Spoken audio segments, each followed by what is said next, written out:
I think we sometimes take for granted the beauty, the peace, the blessing of music.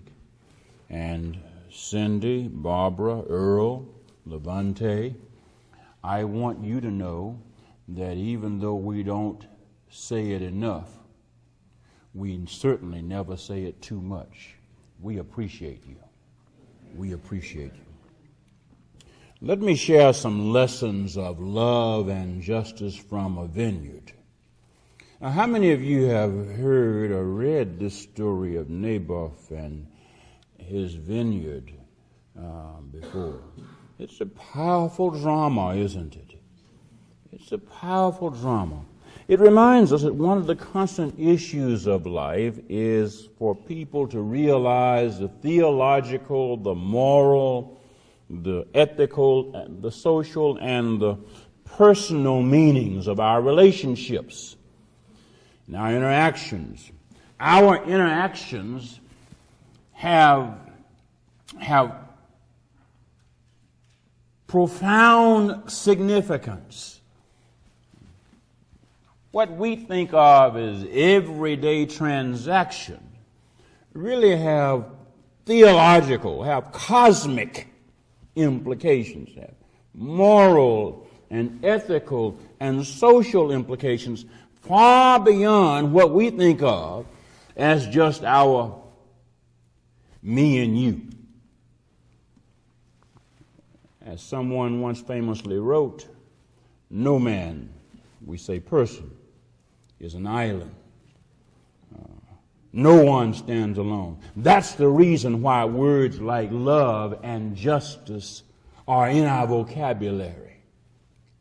If we were islands, there would be no reason for us to have words like love and justice. But because we are interconnected, because each of us is caught up in what Dr. Martin Luther King called an inescapable network of mutuality, there is something called love, there is something called justice that has claim on us, even when we don't think it does, and even when we don't think other people know it does, and even when we wish it did not, and even sometimes when it looks like it doesn't. Well, you know the story. The sin that drives us to believe that we are unaccountable to God inspires us to believe we can do as we please. You understand?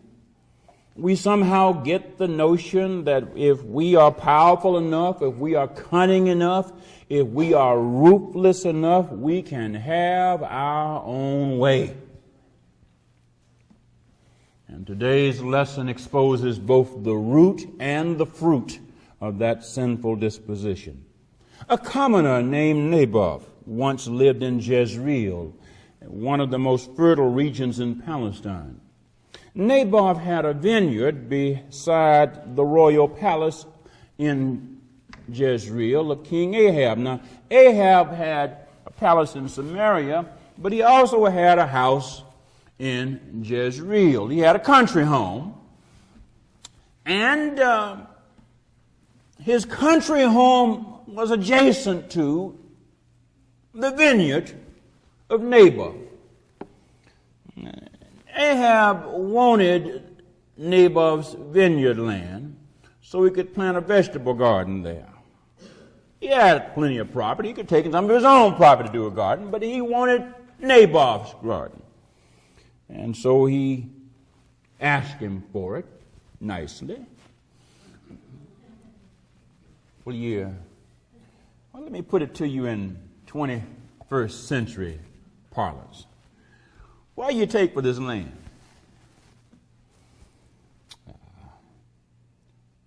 Yeah, I got some land. I'll swap you for it. If you don't want to swap, put a price on it.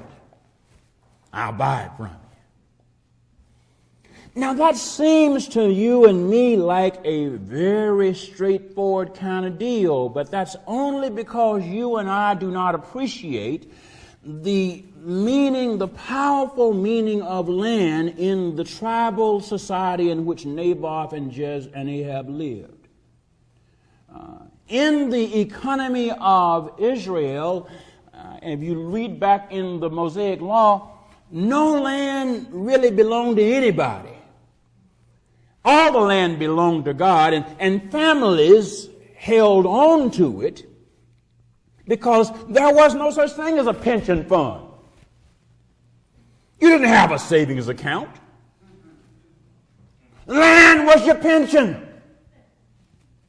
Land was your home. That was your security. No matter how broke you were, you had home. And so you didn't sell the ancestral land. If you got in debt, nobody could foreclose on the ancestral land and take it from you because it was ancestral land. That's the reason why in the Mosaic Law, every 7 years, all the debts were supposed to be canceled, and all land was to revert back to the ancestral landowners. You could not forfeit your land rights because the land all belonged to God, and it was the economy of God that said that everybody ought to have a place. There was no such thing as homelessness.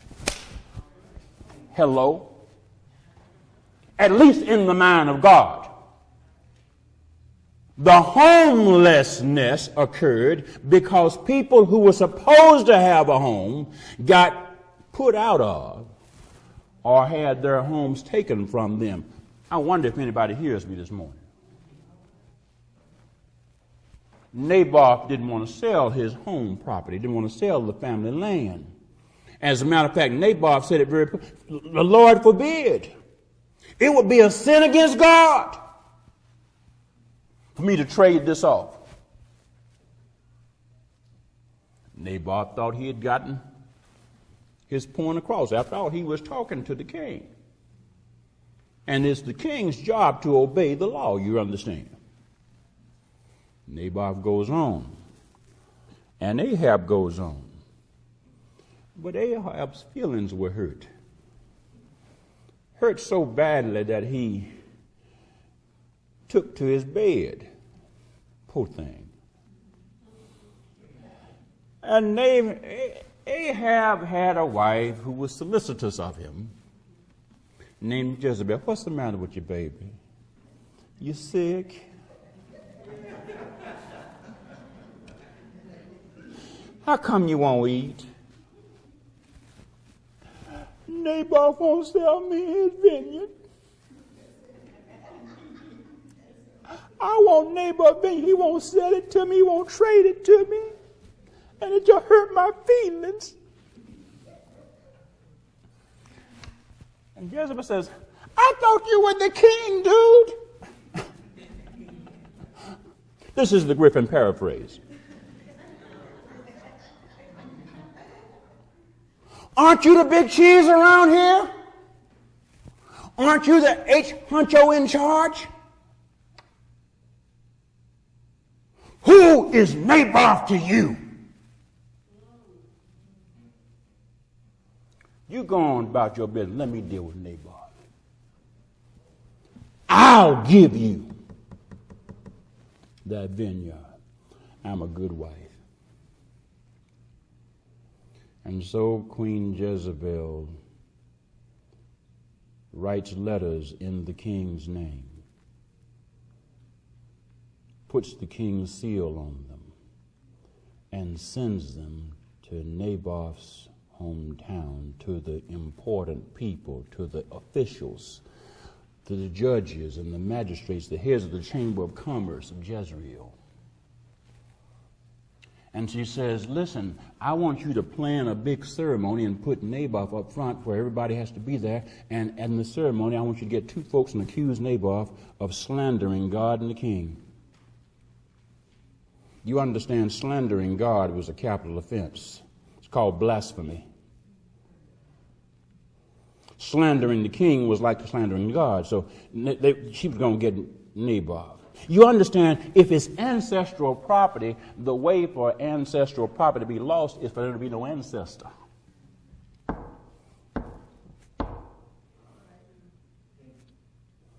The letters went out. The mail is delivered.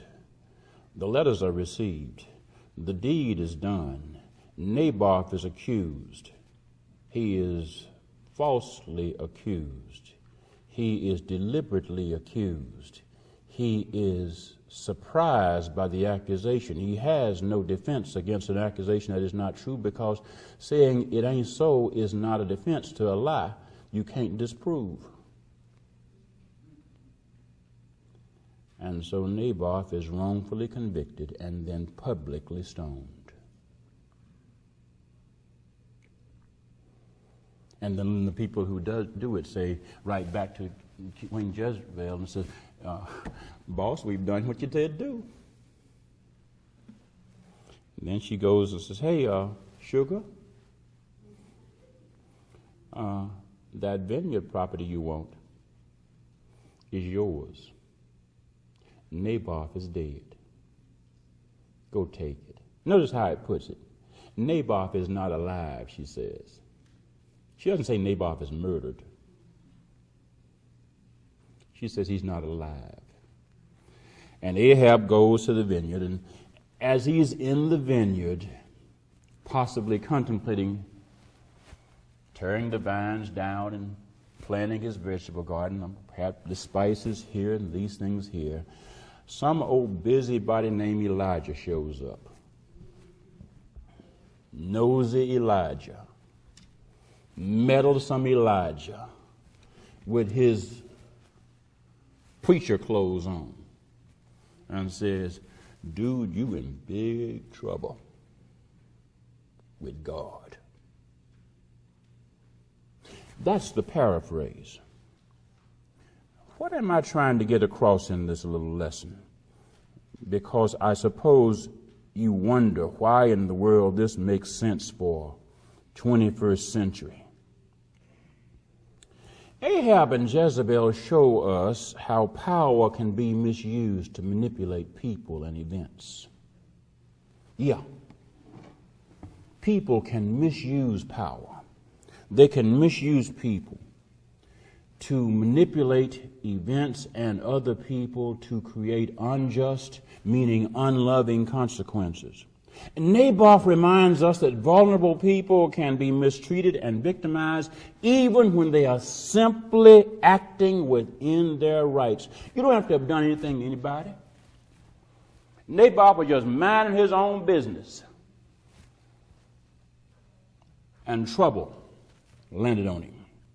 Elijah demonstrates that injustice must not be ignored. It has to be denounced as a crime against God and against our neighbors. Injustice is not just a social wrong, it's a crime.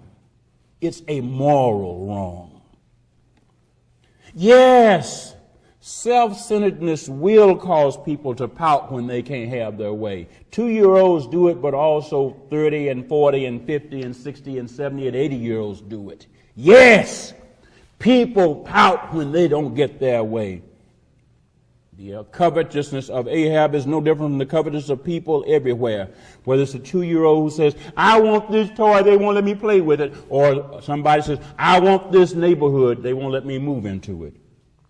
Look anywhere and you'll find people like Naboth who are threatened by the covetousness of others for their land, for their water, for their other possessions. The Palestinians whose homes and lands are being seized and who are being thrown off their land by some Israelis with the support of the Israeli government and the Israeli military are like Naboth.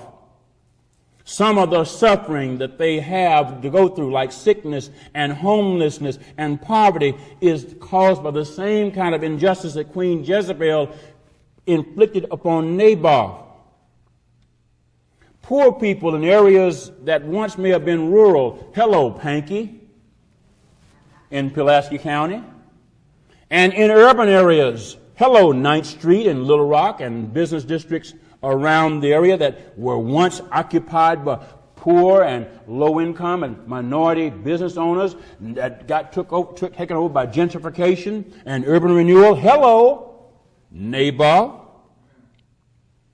Whenever people of limited means are threatened by wealthy interests, they are like Naboth. They are content with what they have. They're trying to enjoy what they have, but their contentment and their joy is threatened by greed of people who have more power or more money or some position, or maybe a combination of all three. Yes, self-centeredness causes people to plot against others in order to get their way. It surprises you, doesn't it? Just like Jezebel plotted against Naboth. Yes, people will intentionally cooperate with and participate in wicked schemes against others to obtain favor with others to get their way. Jezebel couldn't have gotten Naboth's land unless some folks who got the letter said, "Okay, I'm going along." Yes, the plots and the schemes do result in real injuries, real pain, real suffering to real people. Yes, sometimes people gain and hold positions not by right, but by wrongful might. This is what this lesson teaches. Queen Jezebel's scheme to get Naboth's vineyard only worked because other people intentionally cooperated with it and participated in it. It worked because people in official positions agreed to plot against Naboth. People in official positions agreed to fabricate false accusations against him. Other people agreed to make the false accusations. Then others agreed to find Naboth guilty of something he never did and then kill him in the name of justice. Naboth suffered the loss of his life and his land because greed became powerful enough to produce injustice, and people went along with it. Hello, 21st century. Some of the suffering endured by Native Americans today, to this very day, can be traced to the sort of injustice that Naboth experienced after Queen Jezebel took his land and gave it to King Ahab. I read just a few weeks before I started law school a wonderful essay titled Racism in American Law in a book titled Law Against the People. It's out of print now, but I still have it in my library. It tells a wonderful story about how 119 California Native American tribes gave up more than half of the state of California in exchange for a promise of perpetual ownership of 7.5 million acres of land. They were promised that they would have 7.5 million acres of land in perpetuity if they gave up half their land. Treaties were signed with these 119 tribes. After the treaties were signed, you know, a treaty has to be ratified by the United States Senate. After treaties were signed, treaties negotiated by the Bureau of Indian Affairs, pressure from white politicians caused the Senate never to ratify the treaties. Indians are giving up half the state now. Been promised 7.5 million acres. But the Senate never ratified the treaties. The Indian Bureau negotiated the treaties on behalf of the tribes, but never told the tribes the Senate didn't ratify the treaties. This was in 1851. In 1905, do the math. The 7,500,000 acres the Native Americans were promised to hold in perpetual ownership were sold to white settlers and land speculators. In case you want to check me, it's called the Treaty of San Juan T of 1851. I'll send you the link to it in the sermon manuscript. To this very day, nobody is asking what's due.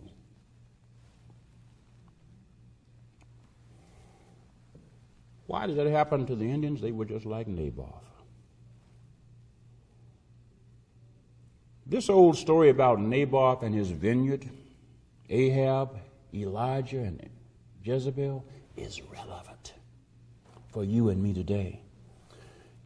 Because people with enough power and enough greed and enough sense of their being God, they think they're God, can manipulate other people and law and government and money to do what they think they want to get done, as if nothing can be done to them or about them because they want it done. That explains how you had an election thrown in 2000. Because people said, we don't want to have a certain person president. And so we will stop a vote count. We will stop it even if we have to get the Supreme Court to make a decision that says it stopped, even though the Supreme Court has historically never made those kind of decisions. Matter of fact, no lawyer can quote the Supreme Court decision in Bush versus Gore for any other election case. The Supreme Court said you can't use this case for election law precedent. Naboth could have been saved if the people who received the letters from Jezebel had said, we're more interested in love than in getting along with you, Jezebel.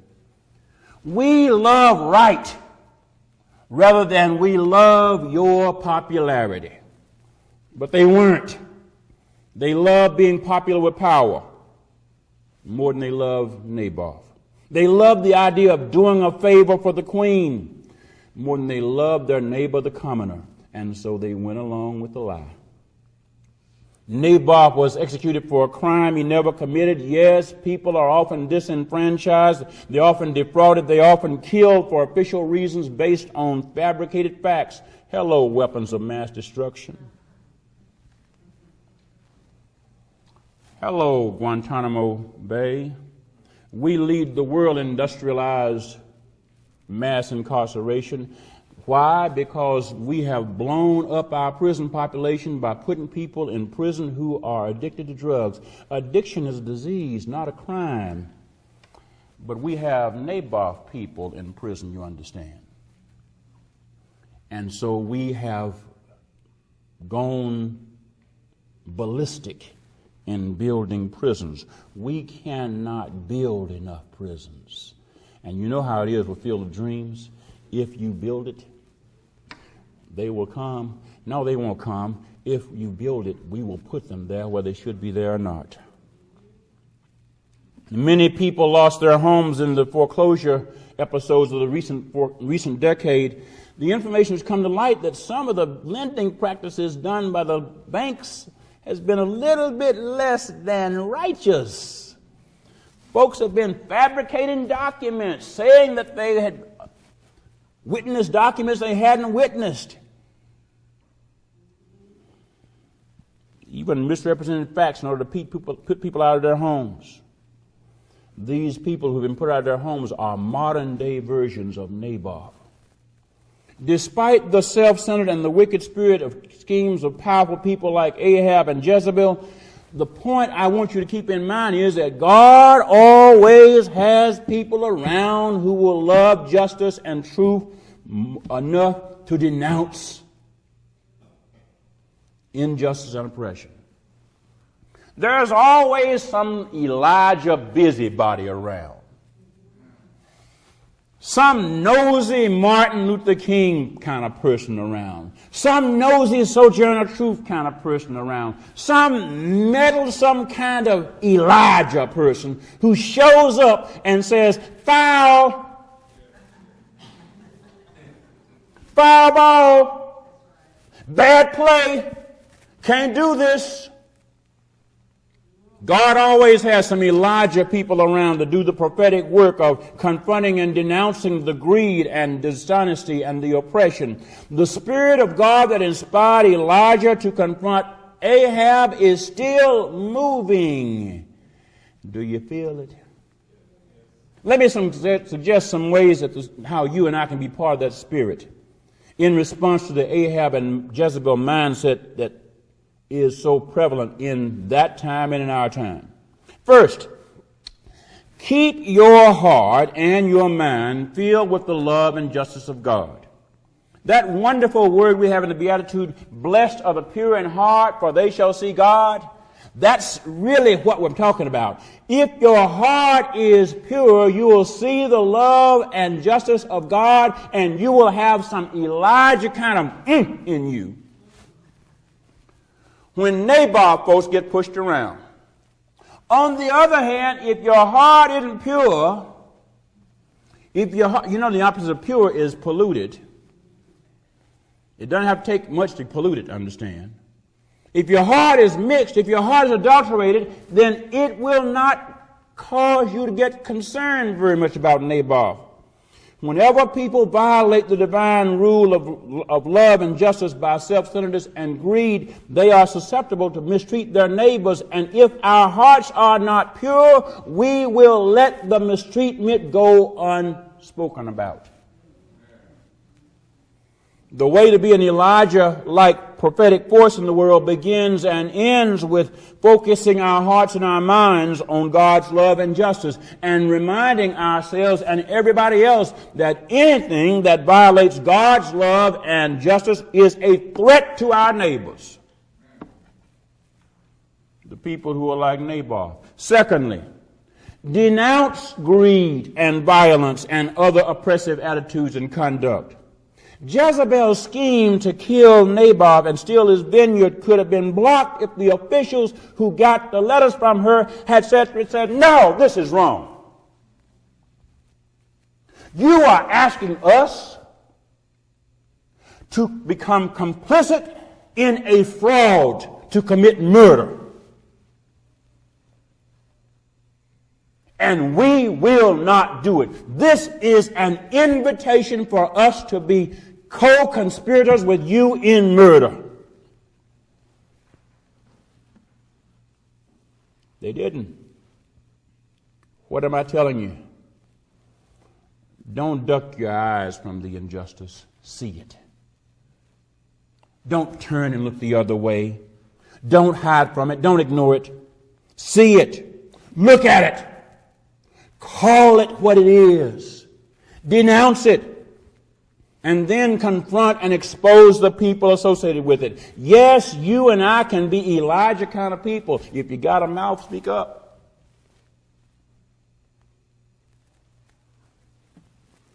Which brings me to the third point. Speak up for oppressed and vulnerable people. Speak up for the Naboths around us. That person on your job who's getting picked on, speak up.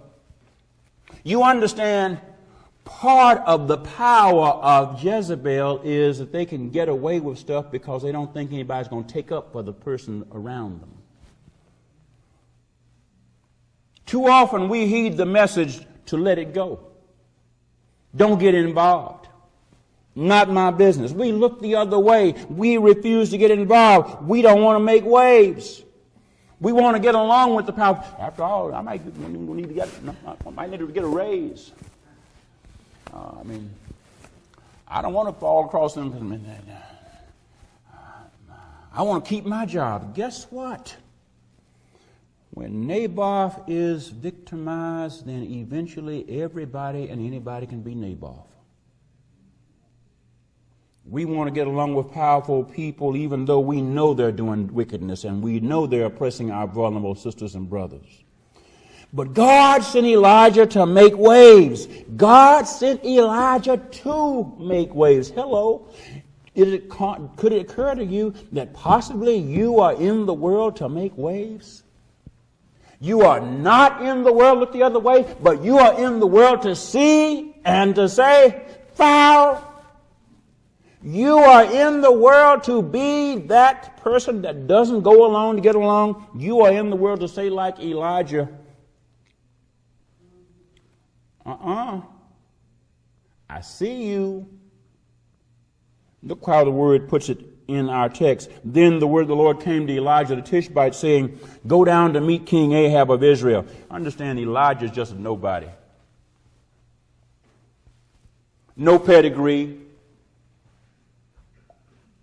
Elijah's nobody. Ahab's the king. Got the army. He got the banks. He's got the government behind him.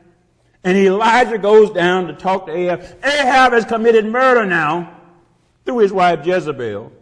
And Elijah shows up in the man's face.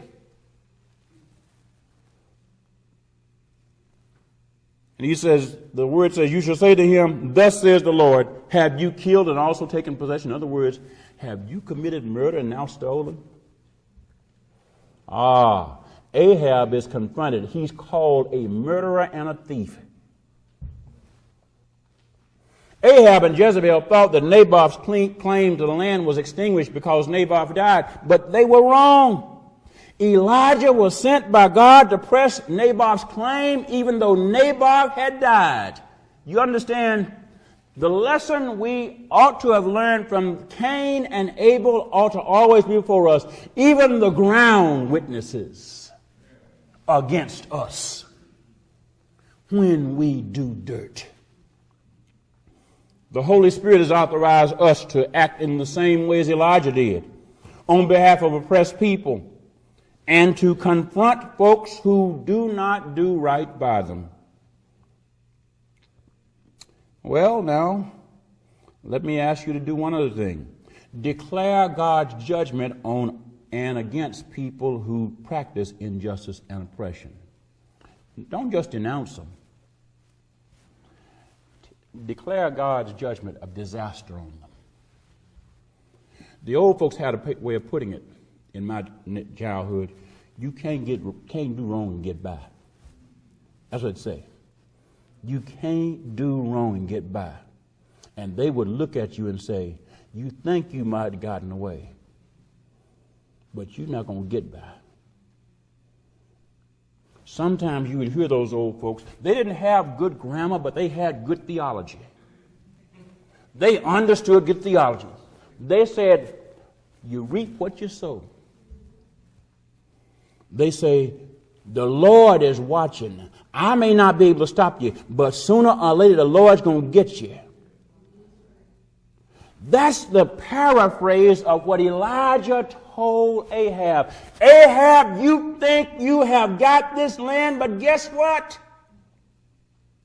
I have not come to pronounce and declare you have a deed. I am here to pronounce you have inherited a disaster. You don't get the title of this land, you get a tragedy on this land.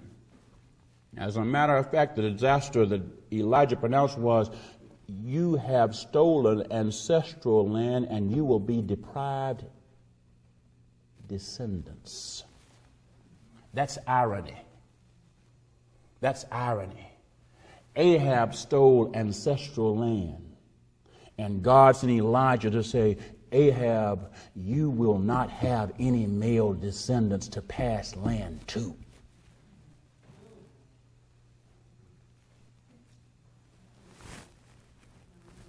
God needs some Elijah people around to say the same kind of stuff to folks who do Ahab and Jezebel kind of dirt in our town. God needs you and me to be Elijah kind of people who look at folks who do Ahab and Elijah and Jezebel kind of dirt and say, you think you may have gotten by, but in the mind of God, there is a future that you will not be able to put up with. And let me be a preacher for a moment. There was an election stolen in 2000, but have you noticed what happened since 2000? In 2001, notice what happened. September 11, 2001. Within a year after the man stole the election, he was leader of the biggest tragedy in domestic history of the United States. We have been at war ever since. The economy has gone down ever since.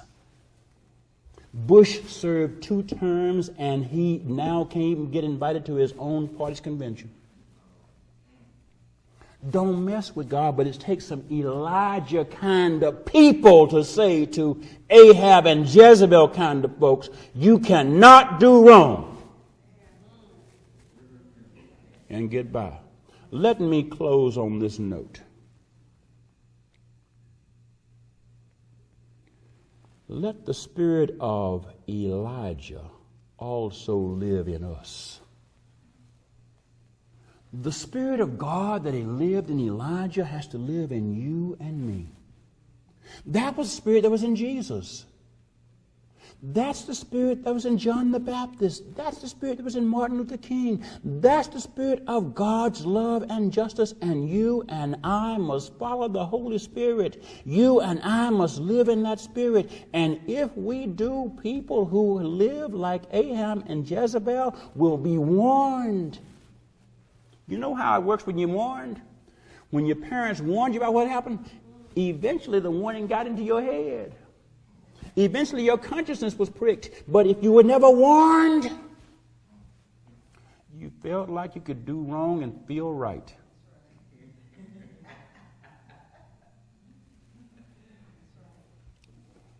Ahab and Jezebel are still with us. Where is Elijah? I hope God sees Elijah